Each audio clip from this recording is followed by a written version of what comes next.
Kita ke Amin. informasi selanjutnya, mengaku punya kenalan kiai yang bisa membantu melancarkan rezeki.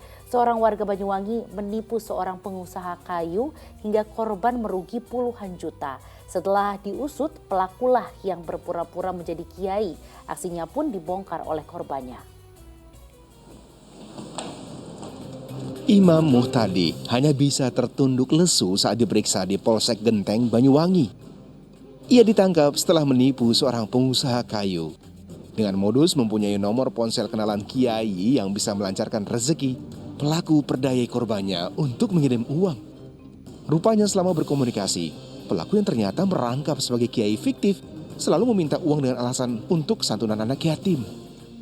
Namun nyatanya hingga uang 50 juta rupiah ditransfer, usaha korban justru semakin lesu. Akhirnya aksi tipu-tipu terbongkar setelah korban curiga dan memergoki sendiri aksi pelaku. Sekali waktu dia dicuriga, sekali waktu dia bertemu dengan tersangka ini, dia coba nomor telepon Pak Kiai itu. Ternyata yang bunyi HP satunya lagi punyanya tersangka ini. Itu baru ketahuan bahwa dia itu yang dinamakan Kiai ya dia sendiri, HP ya HP-nya dia sendiri, cuman dia punya 2 HP. Lantaran diindikasi adanya korban lain, hingga kini kasus penipuan ini masih terus didalami. Pelaku pun dijerat pasal penipuan dan penggelapan dengan ancaman hukuman di atas 5 tahun penjara. Taufik Ferdiansyah melaporkan dari Banyuwangi, Jawa Timur. Astagfirullahaladzim, ya di masa pandemi seperti saat ini janganlah berputus asa sampai harus menghalalkan segala cara agar bisa mendapat keuntungan seperti kasus tadi. Pelaku pun bersalah karena sudah melakukan penipuan. Sementara korban pun harus berhati-hati dan jangan mau percaya atas hal yang tak lazim seperti adanya kiai yang bisa membuat rezekinya dia semakin melimpah gitu. Sampai akhirnya dia berani mengeluarkan uang banyak gitu Ustadz. Ustadz sendiri melihat berita ini gimana nih Ustadz? Nauzubillahimindzalik, tapi di balik ini semua saya jadi sangat prihatin gitu ya. Prihatinnya tuh di mana-mana saya, yang nipunya, yang ditipunya sama-sama saya prihatin. Kenapa? Karena inilah pentingnya edukasi, pentingnya pendidikan ya, pentingnya bagaimana kita memahami suatu konsep kehidupan. Kalau yang namanya kiai itu kemudian dianggap bisa melancarkan rezeki dan lain-lain, jangan-jangan bersihin WC juga nelpon kiai nanti, naudzubillah min dzalik. Dan semua itu ada ahlinya.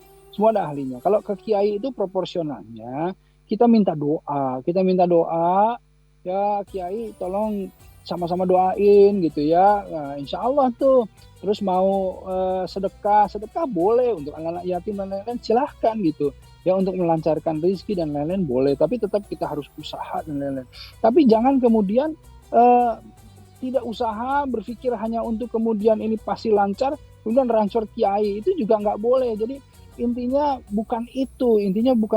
Kita sama-sama berdoa, kita sama-sama memohon mengetuk pintu langit, tapi bukan hanya dengan doa tadi, tapi dengan usaha juga yang logis, yang kemudian bisa menghasilkan rezeki. Apalagi 50 juta, itu kan bisa jadi modal usaha gitu ya, dan usahanya juga bisa 50 juta itu usaha yang bukan usaha kecil gitu. Nah karenanya coba lebih dipahami lagi, jangan sedikit-sedikit artinya orang dengan mudah mengatasnamakan kiai jadi menipu yang lain-lain. Jangan, kasihan itu kiai itu nanti image-nya jadi berbahaya gitu ya. Kita harus jaga gitu, kita harus jaga yang namanya ustadz, yang namanya kiai, agar supaya terpelihara dengan baik gitu namanya gitu. Jangan sedikit-sedikit, udah nih mau lancar rezeki, transfer ke kiai ini. Nah kalau misalnya dia sedekah ya nggak masalah, tapi kalau dia misalnya saya transfer dengan berpikir nanti harus 3 kali lipat, 10 kali lipat, nah ini jadi permasalahan begitu.